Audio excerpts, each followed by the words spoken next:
नमस्कार मैत्रिणींनो, आज आपण बनवणार आहोत तोंडात टाकताच विरघळणारे दही वडे। आणि हे दही वडे कापसासारखे मऊ लुसलुशीत कसे बनवायचे ह्यासाठी मी तुम्हाला खास टिप्स सांगणार आहे। तर त्यासाठी तुम्हाला काय करावं लागणार, फक्त हा व्हिडिओ स्किप न करता संपूर्णपणे बघावं लागणार। चला तर मग वेळ न वाया घालवता ही रेसिपी कशी बनवायची हे आपण आता बघूया। तर दही वडे बनवण्यासाठी मी इथे 1 वाटी उडीद डाळ घेतलेली आहे। तुम्हाला हवं असेल तर तुम्ही मूग डाळीचे सुद्धा बनवू शकतात। दोन्हीही दही वडे खूप छान लागतात। आता ही डाळ मी 2 ते 3 पाण्याने स्वच्छ धुवून घेणार आहे आणि त्यानंतर 1 तास भिजत टाकणार आहे। 1 तास अगदी पुरेसा आहे। हिला 4 तास किंवा 5 तास भिजवण्याची काहीच गरज नाही। फक्त 2 ते 3 पाण्याने स्वच्छ धुवायची, यावरचं सगळं सफेद पाणी काढून टाकायचं आणि अगदी निथळ पाणी आलं ना तोवर ही धुवायची आणि 1 तास भिजवायची। बस एवढंच करायचं। जोवर आपली डाळ भिजते तोवर इथे मी दही घेतलेलं आहे, ते छानपैकी फेटून घेतलेलं आहे।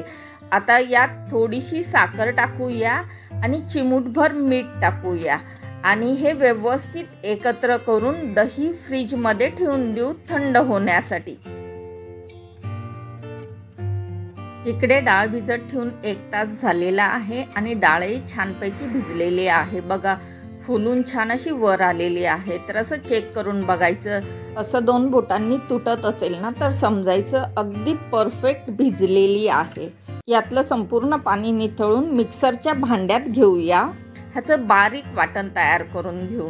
आणि हो, असा झाऱ्याचा चमचा घ्यायचा, म्हणजे थोडंसं जर पाणी असेल ना तर ते नितरून जाईल। असं करून आपण मिक्सरच्या मी छोट्या भांड्यात घेणार आहे, जेणेकरून वाटण छान असं बारीकसर होईल। आणि अशी थोडी थोडी करून मी संपूर्ण डाळ वाटून घेणार आहे। चला तर मग आपण आता वाटण तयार करून घेऊ। आणि अशा पद्धतीने मी संपूर्ण डाळ बारीक अशी वाटून घेतलेली आहे। खूपच छान अशी मऊसर पेस्ट तयार करून घ्यायची। हे बघा, अशा पद्धतीने।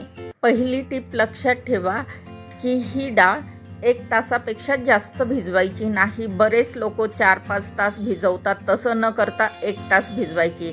त्यानंतर आता डाळ फेटून घेणार आहोत, अगदी 2 ते 3 मिनिटं। आणि ह्याच पिठाचे जर तुम्हाला मेदू वडे बनवायचे असेल तर ॲटलिस्ट तुम्ही 7-8 मिनिटं फेटून घ्या। आणि 3 ते 4 मिनिटानंतर बघा, आपली डाळ छानपैकी फेटून झालेली आहे। अगदी हलकी फुलकी झालेली आहे की जेणेकरून आपले वडे छान असे मऊसर आणि जाळीदार बनतील। पिठाचा रंग सुद्धा बदललेला आहे आणि पीठ हलकं सुद्धा जाणवतंय। आणि हे ज्यावेळेस तुम्ही कराल ना त्यावेळेस लक्षातच येईल। पण तरीही चेक कसं करायचं, तर एका वाटीत पाणी घ्यायचं आणि थोडासा पिठाचा गोळा त्यात टाकायचा। जर पिठाचा गोळा पाण्यात तरंगला ना तर समजायचं आपलं पीठ परफेक्ट झालेलं आहे। आणि हे असं केलं ना की मग ह्यात सोडा वगैरे टाकण्याची काहीच गरज नाही, वडे छानपैकी टम्म फुगतात। आता ह्या पिठामध्ये मी फक्त जिरे टाकणार आहे इथे, त्या व्यतिरिक्त मी काहीच टाकणार नाही। तुम्हाला हवं असेल तर तुम्ही थोडंसं हिरवी मिरची आणि लसूण सुद्धा टाकू शकतात बारीक कुटून, पण मी फक्त जिरेच टाकणार आहे। आणि दही वड्यांमध्ये खूप एक्स्ट्राचा फ्लेवर सुद्धा चांगला नसतो। त्यानंतर एका कढईत मी कोमट पाणी घेतलेलं आहे आणि यात मी भरपूर मीठ टाकून घेणार आहे, कारण आपण उडदाच्या डाळीच्या पिठात मीठ टाकलेलं नाही। वडे बनवताना आपण मीठ टाकणार नाही। मीठ टाकल्यानंतर ह्याच पाण्यात हिंग टाकणार आहे की जेणेकरून वड्यांना छान असा फ्लेवर येणार आहे। आणि हिंगामुळे वडे पचायला सुद्धा हलके होतील। आता एकीकडे मी गॅसवरती तेल तापायला ठेवलेलं आहे। एका कढईत मी तेल घेतलं आणि तेल गरम करायला घेतलं।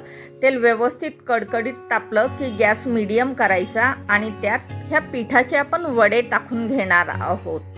आणि हो, एका वेळी कढईत बसतील तितकेच वडे टाकायचे, त्यापेक्षा जास्त टाकायचे नाही।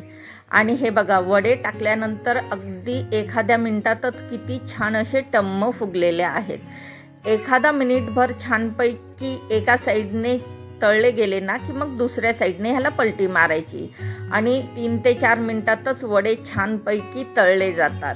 आणि हे वडे तळताना गॅस अगदी मीडियमच ठेवायचा आणि ह्या रंगावरतीच मला वडे काढून घ्यायचे आहेत। हे बघा अशा पद्धतीने। आणि मीडियम गॅसवरती वडे तळले ना की ते आतपर्यंत तळले जातात। सुरुवातीला तेल अगदी कडकडीत गरम करून घ्यायचं आणि त्यानंतर गॅस मंद करायचा आणि त्यामुळे वडे आतपर्यंत तळले जातात आणि ह्या रंगावरती आले की वडे काढून घ्यायचे। अशाच पद्धतीने आता आपण दुसरे वडे काढून घेणार आहोत। आणि हो, मुगाची डाळ असेल ना तर ती फक्त अर्धा तास भिजवायची, हे तर मी तुम्हाला सांगितलंच आहे। आणि अशा पद्धतीने आपले दुसरेही वडे छानपैकी तळले गेलेले आहेत। हे बघा, डाळ छानशी फेटली गेली ना की वडे फुगायला आपल्याला सोडा किंवा इनोची वगैरे काहीच गरज पडत नाही। झालेले संपूर्ण वडे आपण आता हिंग आणि मिठाच्या पाण्यात 3 ते 4 मिनिट टाकून घेणार आहोत, कारण पिठात आपण मीठ टाकलेलं नव्हतं। आणि 3 ते 4 मिनिटांनंतर हिंगामुळे आणि मिठामुळे पाण्याला चांगलाच फ्लेवर येतो। पण बघा, मी तुम्हाला आतून किती पोकळ झाले हे दाखवलं नव्हतं ना, आधीच टाकून दिले। तर एक वडा काढून मी दाखवते। हे बघा, किती छान जाळीदार असे वडे तयार झालेले आहेत। तुम्हाला व्हिडिओमध्ये दिसतच असेल, अगदी परफेक्ट आतून जाळीदार वडे तयार झालेले आहेत। आणि 3 ते 4 मिनिटातच हिंग आणि मिठाच्या पाण्यामध्ये ठेवल्यामुळे वड्यांना छान असा फ्लेवर येतो आणि वडे छान आपले तयार होतात। त्यानंतर यात एक्स्ट्राचं पाणी असं हलक्या हाताने दाबून निथळून टाकायचं। खूप जोरात प्रेस करायचं नाही हां, कारण वडे आता खूप नाजूक झालेले आहेत। अगदी हलक्या हाताने दाबून प्रेस करायचं, पाणी एक्स्ट्राचं काढून टाकायचं आणि त्यानंतर प्लेटमध्ये ठेवायचं। यानंतर यात फ्रीजमध्ये थंड झालेलं दही आपण ओतून घेऊया। तुम्हाला हवं असेल तर हे वडे तुम्ही दह्यात टाकले तरी चालेल, पण मी असं प्लेटमध्ये ठेवून वरतूनच दही ओतून घेणार आहे।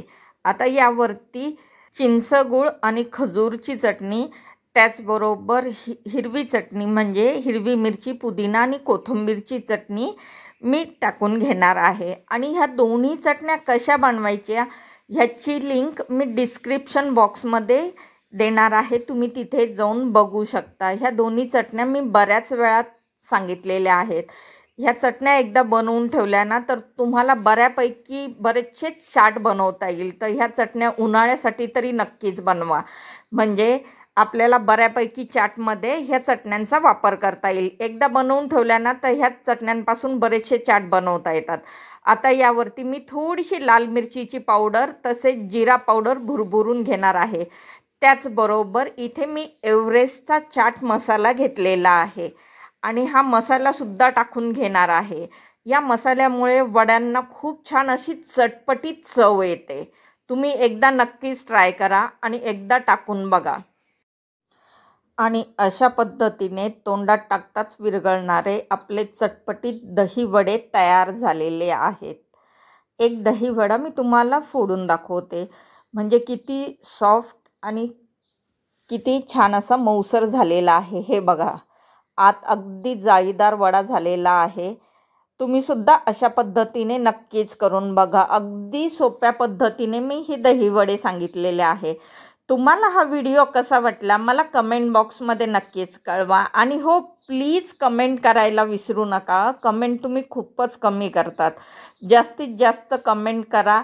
आणि चॅनलवर नवीन असाल तर माझ्या चॅनलला प्लीज लाईक, शेअर आणि सबस्क्राईब करा। आता पुन्हा भेटूया अशाच एखाद्या नवीन व्हिडिओमध्ये झटपट होणाऱ्या चटपटीत रेसिपी बरोबर।